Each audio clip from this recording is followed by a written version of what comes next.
অদ্ভুতুরে রাত, সাথে আকাশ, রাত বাড়লে অশরীরী বসবাস।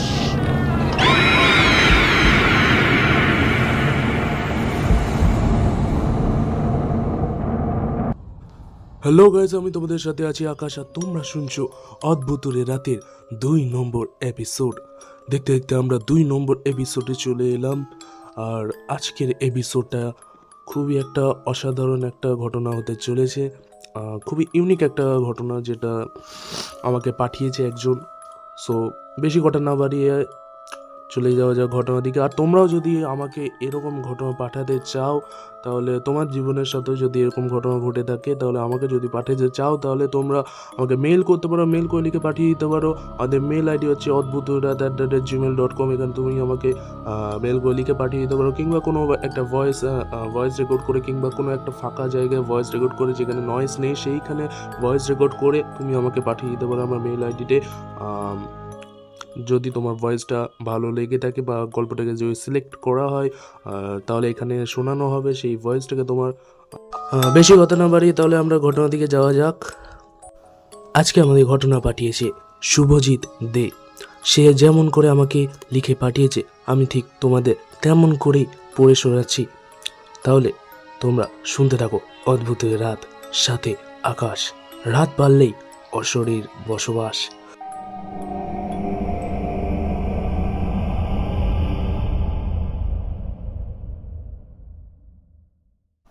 হ্যালো আকাশদা, কেমন আছো? তোমার স্কুল শেষের পর তেমন আর কারোর সাথে দেখা হয় না।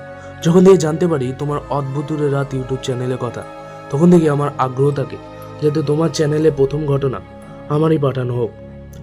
আমার সাথে যে ঘটনাটা ঘটে গেছে, আমি ঠিক গুছিয়ে লিখতে পারিনি। সেই ঘটনা আমাকে খুব স্তম্ভিতও করেছিল। তোমার যদি ভালো লেগে থাকে এই ঘটনাটা, তাহলে তোমার ইউটিউব চ্যানেলে তুমি গুছিয়ে ভালো করে পড়িয়ে শুনি। আশা করি তোমার ভালো লাগবে। যদি ভালো লাগে তাহলে তোমার ইউটিউব চ্যানেল শুনিও।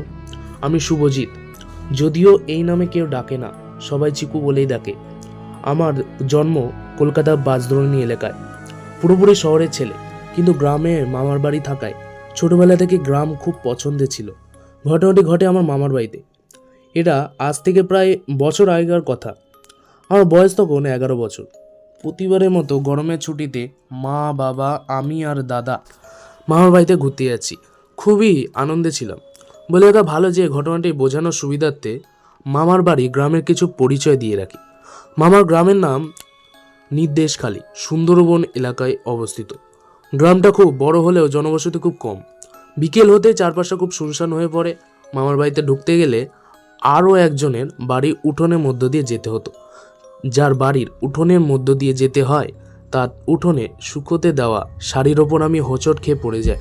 ব্যাপারটা তখন খুব স্বাভাবিক মনে হলেও এটাই আমার জীবনে কালো ছায়া হয়ে নেমে আসে। মামার বাড়িতে ছিল দিদুন, দাদু, মামা, মামি এবং মামার ছেলে, অর্থাৎ আমার দাদা থাকে। আমার মামার ছেলের নাম কৌশিক। কৌশিকদা সেই দিন খেলতে বেরিয়ে যায়। এরপর খেতে বসে জানতে পারি যে বাড়ির ওপর থেকে আমাদের মামার বাড়িতে ঢুকতে হয়, সেই বাড়ির বউ তার বরের নানান ধরনের অত্যাচারের কারণে সহ্য করতে না পেরে গায়ে আগুন দিয়ে আত্মহত্যা করে। দিদুন আরও বলে যে রাত 3টের সময় মহিলাটি আত্মনাদ শুনতে পেয়ে গ্রামের সবার বুক কেঁপে উঠেছিল। যতক্ষণে গ্রামবাসীরা ওখানে পৌঁছয়, ততক্ষণে মহিলাটির 30% পুড়ে গিয়েছিল। মহিলাটির অবস্থা এতটাই বিভৎসকর হয়ে গিয়েছিল যে মামি তা দেখে জ্ঞানহীন হয়ে পড়ে। এই শুনে আমার ভয় হতে থাকে। আমার মনে হয় মহিলাটি কতই না কষ্ট হয়েছিল। এইসব যখন ভাবছিলাম, তখন ঘড়ি কাঁটায় বাজে মধ্যরাতের 4:15। আমি যেই ঘরটাতে শুয়েছিলাম, ওই ঘর থেকে মহিলাটির ঘর দেখা যায়। আমার ওই ঘরের দিকে ভয়ে তাকাতে ইচ্ছে না করলেও কৌতূহলবশত বারবার ওই দিকেই তাকাচ্ছিলাম। এমন সময় আমার কানে একটা আওয়াজ ভেসে আসে। কেউ যেন ফিসফিস করে বলছে, বারবার ওইদিকে কেন তাকাচ্ছিস? আমি চমকে উঠি। মনে হতে থাকে আমি কি ঠিক শুনলাম? তারপর ওটাকে মনের ভুল ভেবে আবার শুয়ে পড়লাম। এই কথাটাই ভাবতে ভাবতে আবার ওই ঘরের জানালার দিকে এক মনে তাকিয়ে রইলাম। এমন সময় পেছন থেকে কেউ যেন চুল ধরে টান দিল। ব্যাস, এরপর আমার আর কিছু মনে নেই।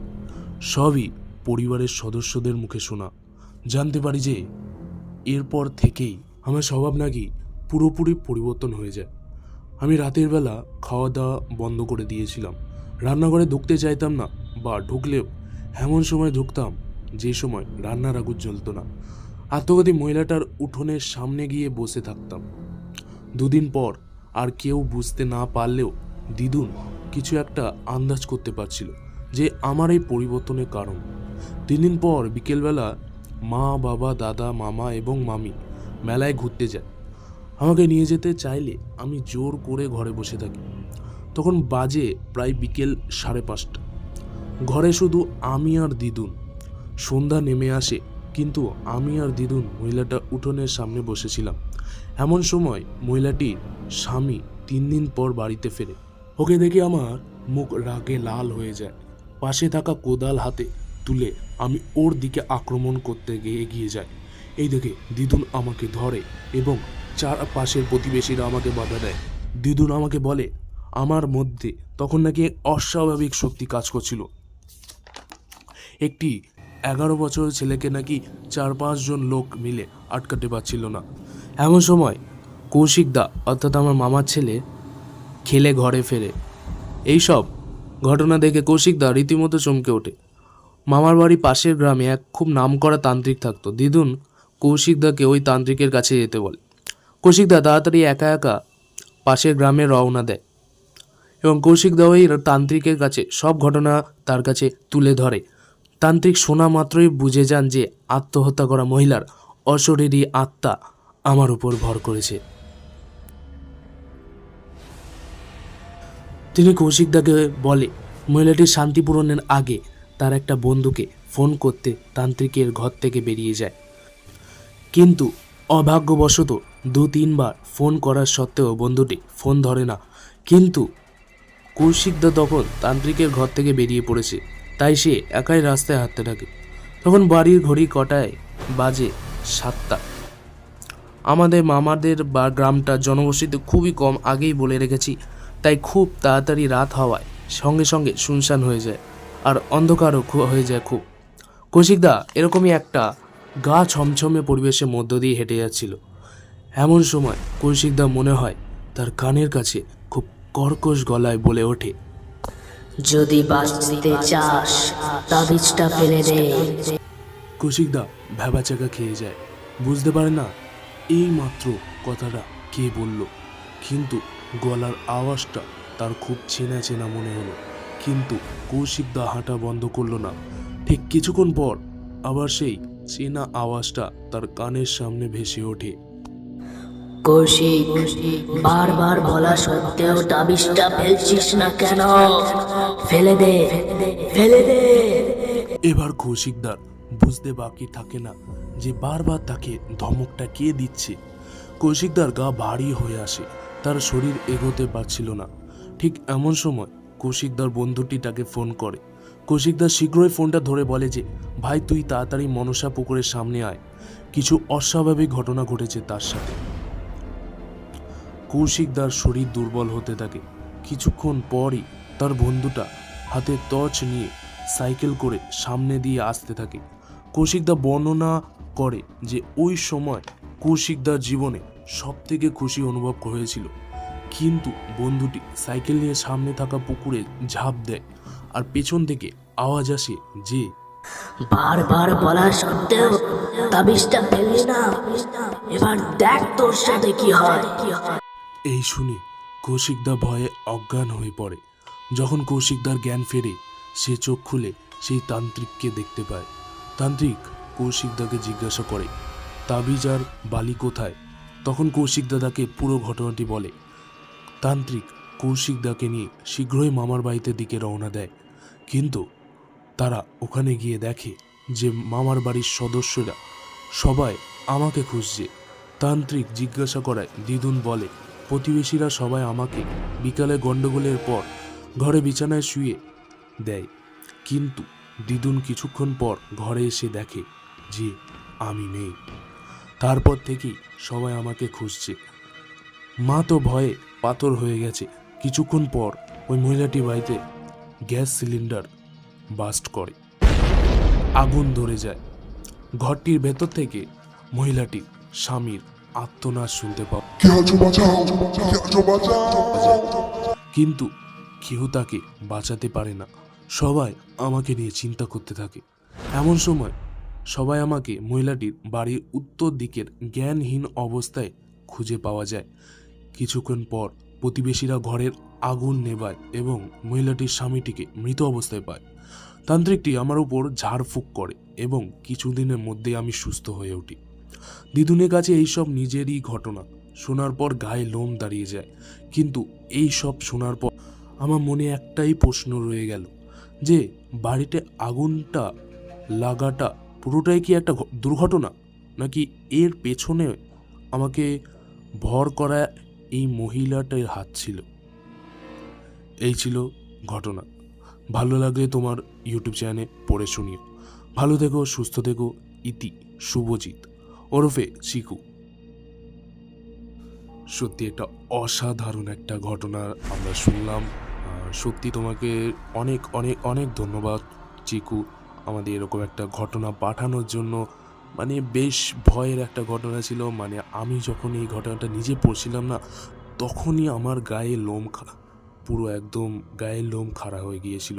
মানে সত্যি একটা অসাধারণ একটা ইউনিক ঘটনা, মানে যেগুলা সত্যি আমাদের পরিবেশে যেগুলা ঘটেই যাচ্ছে। আমাদের পরিবেশে এরকম নানান স্বামী স্ত্রীর ঝগড়া ঝাঁতি অশান্তি অন্যায় অত্যাচার আমরা ডেইলি লাইফে যেগুলো দেখতে পাচ্ছি, সেগুলোই মানে আমাদের এই ঘটনাটার মধ্য দিয়ে আমরা জানতে পারলাম।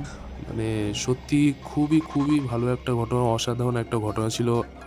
চিকু, তোমাকে খুবই ধন্যবাদ, অসংখ্য ধন্যবাদ তোমাকে এরকমই আরও ঘটনা তুমি আমাকে পাঠাতে পারো।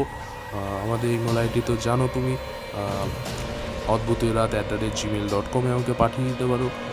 তোমাদের কাছেও যদি এরকম ঘটনা থেকে থাকে তাহলে তোমরাও আমাকে পাঠিয়ে দাও এরকমভাবেই লিখে, যেমন চিকু আমাকে পাঠিয়েছে। সো আজকের ঘটনাটা কেমন লাগলো তোমাদের, তোমরা প্লিজ কমেন্ট করে জানিয়ে দাও। আর ভিডিওটা যদি ভালো লেগে থাকে তাহলে ভিডিওটা লাইক করে দাও, চ্যানেলকে সাবস্ক্রাইব করে পাশে থাকা বেল আইকনটাকে প্রেস করে দাও। তোমরা যদি আমাদের চ্যানেল নতুন হয়ে থাকো আর কে কোথা থেকে শুনছো একটু কমেন্ট করে প্লিজ জানিয়ে যাও। আর এই ঘটনাটা ভিডিওটাকে তোমরা শেয়ার করো বন্ধুদের সাথে, যারা এই ঘটনাটা মানে এই পডকাস্ট শুনতে ভালোবাসো। তারা এই ঘটনাটা তাদের সাথেও শেয়ার করে দাও তোমরা। আর দেখা হচ্ছে তাহলে পরের এপিসোডে। আজকের এপিসোডটা ছিল এই অবধি। তোমরা প্লিজ আমাকে ঘটনা পাঠাও এবং দেখা হচ্ছে পরের এপিসোডে। সো ততক্ষণের জন্য তোমরা সুস্থ থেকো এবং ভালো থেকো। আর শুনতে থাকো অদ্ভুত রে রাত, রাত পারলেই অশরীরীর বসবাস।